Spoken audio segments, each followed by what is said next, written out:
교우 여러분, 오늘은 2021년 4월 15일 목요일 아침입니다. 우리 계속해서 사무엘상을 통한 하나님의 말씀을 묵상하도록 하겠습니다. 오늘은 사무엘상 29장 1절부터 11절까지 있는 말씀입니다. 사무엘상 29장 1절부터 11절까지의 말씀이고요. 그리고 우리가 부를 찬송은 552장, 아침 해가 돋을 때 552장입니다. 우리 함께 기도 드리겠습니다. 사랑의 아버지 하나님, 오늘 4월 15일 목요일 아침 우리의 단잠을 깨워주시고 다시 한번 하나님의 말씀 앞에 머리 숙여 기도하게 해주신 것 감사합니다.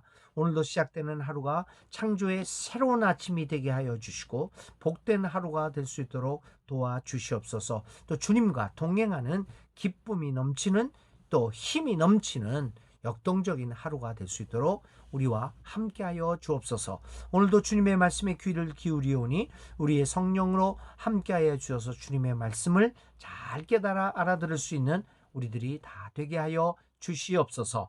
예수님의 이름으로 간절히 기도를 드립니다. 아멘. 네, 사무엘상 29장 1절부터 11절까지 있는 말씀을 제가 새 번역으로 읽도록 하겠습니다. 오늘 그렇게 길지 않으니까요. 1절부터 11절까지 우리 함께 다 읽어보도록 하겠습니다. 블레셋 사람은 모든 부대를 아벡에 집결시켰고 이스라엘 사람은 이스라엘에 있는 셈가에 진을 쳤다. 블레셋 사람의 지도자들은 수백 명, 수천 명씩 거느리고 나아갔으며 다윗도 부하를 거느리고 그 행렬의 맨 뒤에서 아기스와 함께 나아갔더니 블레셋 사람의 지휘관들이 항의하였다. 이 히브리 사람들이 무엇 때문에 여기에 와 있습니까? 아기스가 블레셋 사람의 지휘관들에게 말하였다. 귀관들도 알다시피 이 사람은 이스라엘 왕 사울의 종이었던 다윗이요. 그가 나와 함께 지낸 지가 이미 한두 해가 지났지만 그가 망명하여 온 날부터 오늘까지 나는 그에게서 아무런 허물도 찾지 못하였어. 그러나 블레셋 족속의 지휘관들은 다윗에게 분노를 터뜨렸다. 블레셋 족속의 지휘관들이 아기스에게 강요하였다. 저 사람을 돌려보내십시오.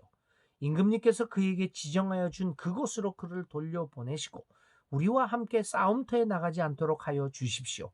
싸움터에 나가서 그가 우리의 대적으로 돌변할지도 모르는 일입니다. 그가 무엇을 가지고 자기의 주인과 화해할 수가 있겠습니까? 우리 군인들의 머리를 잘라다 바쳐서 하지 않겠습니까? 그가 바로 이스라엘 백성이 춤을 추면서 사울은 수천 명을 죽이고 다윗은 수만 명을 죽였다 하고 추켜 세우던 그 다윗이 아닙니까? 마침내 아기스가 다윗을 불러 말하였다. 주님께서 확실히 살아계심을 걸고 맹세하지만 장군은 정직하였어. 나에게로 온 날부터 오늘까지 나는 장군에게서 아무런 허물도 찾지 못하였기 때문에 장군이 나와 함께 이 부대에 들어와서 출전하는 것을 좋게 생각하였어. 그런데 저 지휘관들은 장군을 못마땅해 하오.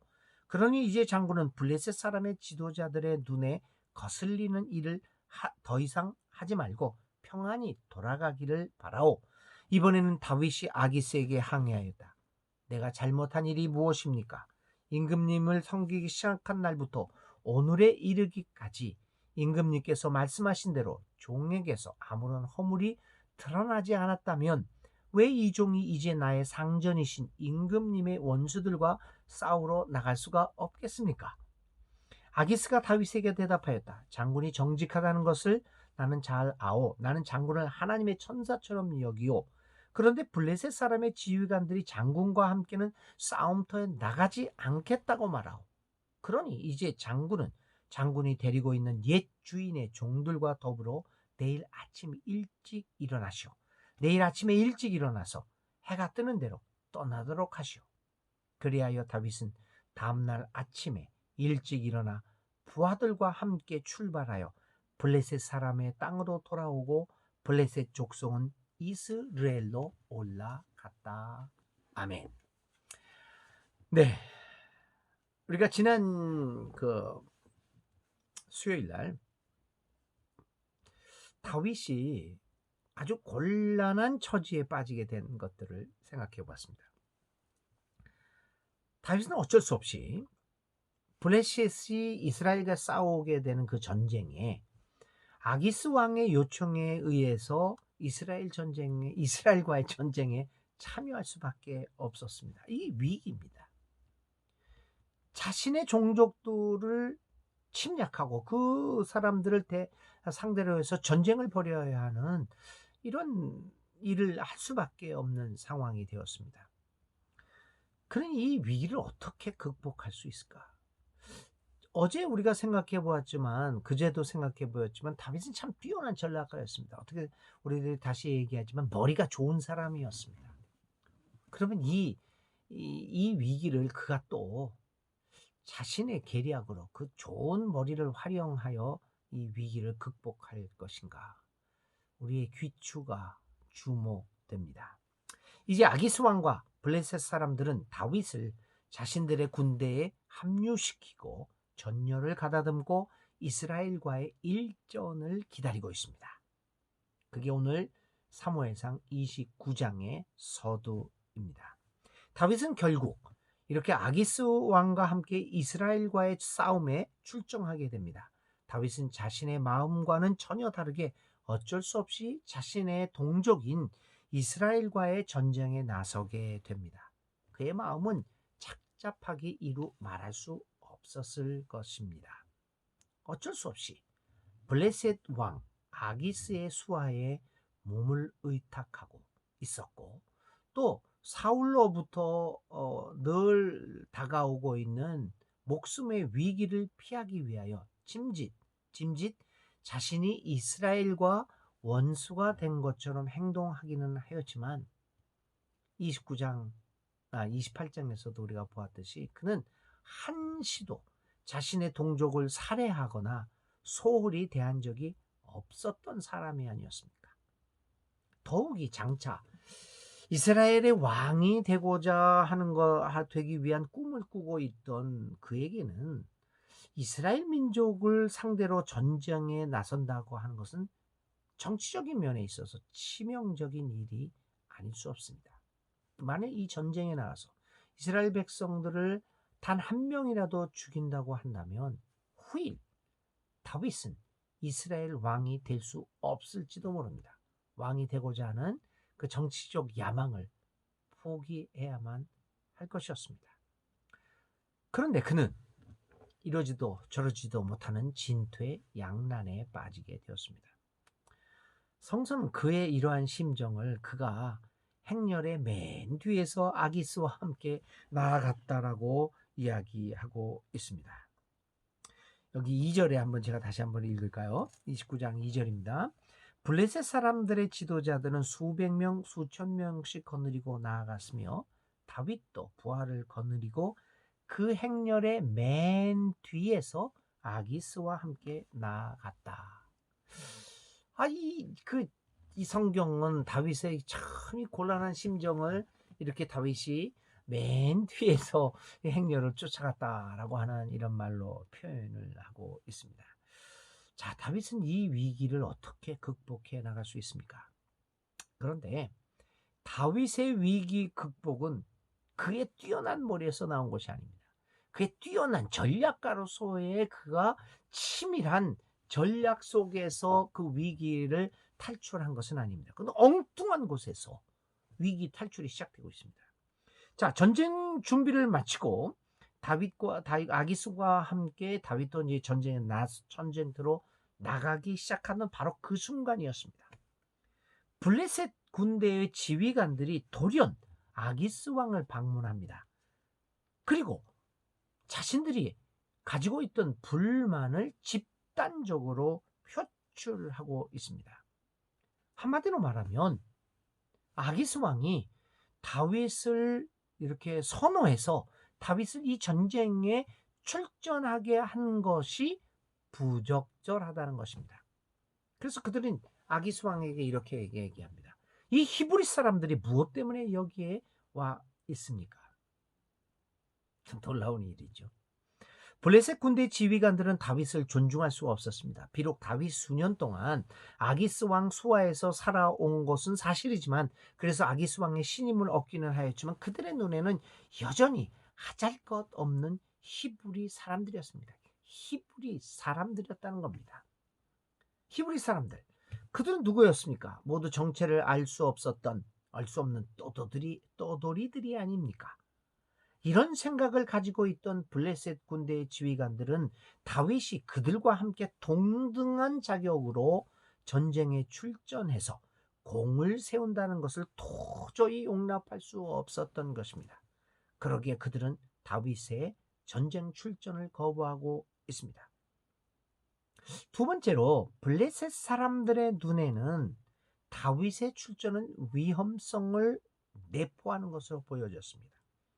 지금은 아기스 왕에게 충성을 다하고 있는 것으로 보이지만 그는 어차피 이스라엘 사람이 아니었습니까? 언제 어떻게 그 태도가 변할지 모른다라고 하는 의심이 블레셋 지휘관들 사이에 팽배해 있었습니다. 그것은 매우 합리적인 의심이죠. 오늘 우리들도 그렇게 생각하지 않겠습니까? 그래서 그들은 아기스 왕에게 이렇게 말합니다. 싸움터에 나가서 그가 우리의 대적으로 돌변할지도 모르는 일입니다. 4절의 말씀이죠. 이렇듯 블레셋 지휘관들이 다윗의 출전을 반대하고 나서는 것은 전혀 기대하지 않았던 일이었습니다. 이렇게 다윗의 전쟁 출전은 점차 무산되어 가고 있었습니다. 블레셋 군대 지휘관들의 항의를 들은 아기스 왕은 고민에 빠질 수밖에 없었습니다. 그의 다윗을 향한 신임은 대단한 것이었습니다. 그럼에도 불구하고 왕은 지휘관들의 항의를 무작정 거부할 수만은 없었습니다. 그래서 그는 결국 다윗의 출전을 무산시키고 맙니다. 우리는 여기서 아기스 왕이 고민의 원인에 대하여 잠시 관심을 돌려보아야 하겠습니다. 다윗이 망명을 위해서 아기스 왕의 수하에 들어간 것은 분명하지만 그는 아기스 왕과의 신의를 늘 지켜왔습니다. 아기스 왕에 대한 공경과 또 분명한 예의를 지킴으로써 그는 왕으로부터 큰 신임을 받고 있었습니다. 다윗의 행위가 신실해 보였기에 왕은 그를 신실하게 신임할 수밖에 없었을 것입니다. 다윗이 만일 맨날 약삭 바르고 자기의 이익만 채워서 조석병기하는 모습을 보였다면 아기스 왕은 다윗을 신뢰하지 못했을 것입니다. 물론 자기 수하에 있기는 하지만 그래도 늘 의심의 눈초리로 살펴보았을 것입니다. 그저 눈앞에서만 잘 보이는 얄팍한 사람이 다윗은 아니었습니다. 신실하게 날마다의 삶을 살아왔던 다윗을 아기스 왕은 진실로 신임하고 있었습니다. 이러한 다윗의 모습을 적군에게서도 이러한 신임을 얻고 있는 다윗의 모습은 오늘 우리 하나님의 사람들이 어떻게 살아가야 하는가를 보여주고 있습니다. 하나님의 사람의 행위는 다윗과 같이 환경에 굴하지 않는 관계의 신실성의 바탕을 두어야 합니다. 그리고 그러한 신실함의 기초를 둔 견고한 관계는 우리의 삶을 버텨주는 기둥과 같은 것이 될 것입니다. 다윗을 향하여 끝없는 신임을 보내는 아기스 왕의 모습을 보면서 우리는 다시 한번 다윗의 그 삶의 모습을 되새겨 보지 않을 수 없습니다. 자, 이렇게 해서 다윗의 이스라엘과의 싸움, 전쟁, 출전은 무산되고 맙니다. 전혀 엉뚱한 데서 문제가 발생해서 다윗은 전쟁에 나서지 못하게 됩니다.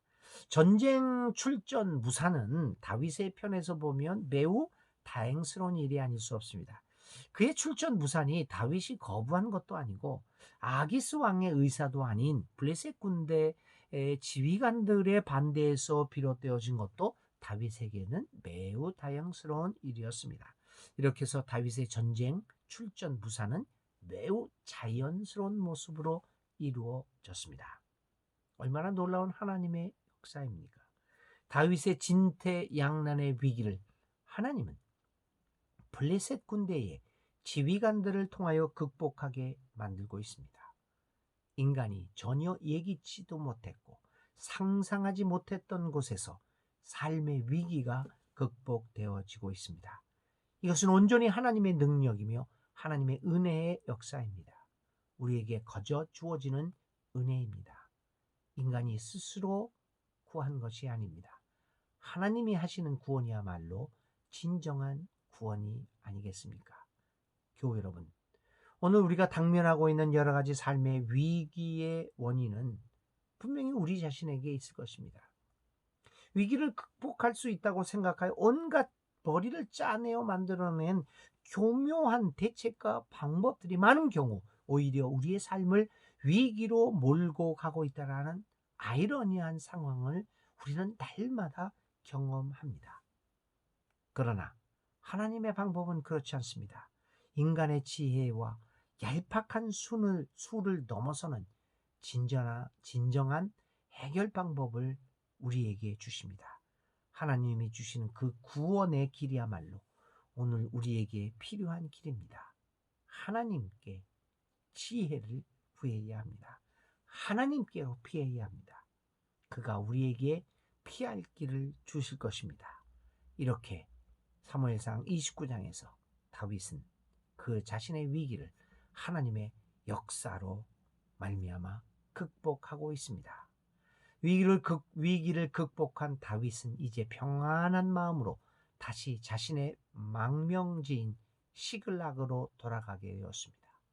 안도의 숨을 내쉰 다윗은 그의 부하들과 함께 시글락으로 돌아가서 또다시 먼 훗날을 기약하며 그의 삶을 살아가게 될 것입니다. 그러나 그가 돌아간 시글락 땅에서는 또 다른 사건 하나가 그를 기다리고 있었습니다. 사무엘 30장은 이제 내일 우리가 묵상할 30장은 돌아온 시글락 땅에서 맞이하게 되는 사건. 그 사건은 다윗의 인생관이 무엇인가를 우리에게 보여줄 것입니다. 내일 아침 묵상 시간에 또 사무엘상 30장을 통하여 하나님의 음성을 기다려 봅시다. 기도하겠습니다. 하나님 아버지 감사합니다. 오늘 이럴 수도 저럴 수도 없는 삶의 심각한 위기 속에서 다윗을 하나님의 능력으로 하나님의 지혜로 하나님의 인도하심으로 위기를 넘기게 되는 것을 느낍니다. 보게 되었습니다. 인간의 얄팍한 수가 아니라 오직 신실한 하나님의 방법으로 하나님의 역사로 위기를 넘기는 것을 보면서 다시 한번 하나님께 우리의 인생을 맡깁니다. 우리와 함께 하옵소서. 예수님의 이름으로 간절히 기도를 드립니다. 아멘. 오늘의 우리가 머물려고 하는 우리의 마음속에 머물려고 하는 그 단어는 예기치 않은 곳에서, 정말 예기치 않은 곳에서 다윗은 삶의 위기를 극복하지 않습니까? 오늘은 우리의 삶 속에서도 전혀 생각지 못했던 예기치 않은 곳에서 오는 하나님의 은혜를 생각하며 묵상하며 기도하시기 바랍니다. 오늘의 실천입니다. 여러분들의 인생을 돌아보면서 예기치 않은 하나님의 도움으로 위기를 극복한 적이 다 있으실 것입니다. 그것을 하나 떠올리면서 오늘 하나님께 그 일을 통하여 하나님께 감사의 기도를 올리는 실천을 하시기를 바랍니다. 오늘 하루도 주님의 은혜 가운데서 건강하고 또 행복한 힘찬 하루를 살아가는 여러분들 되시기를 기도드립니다.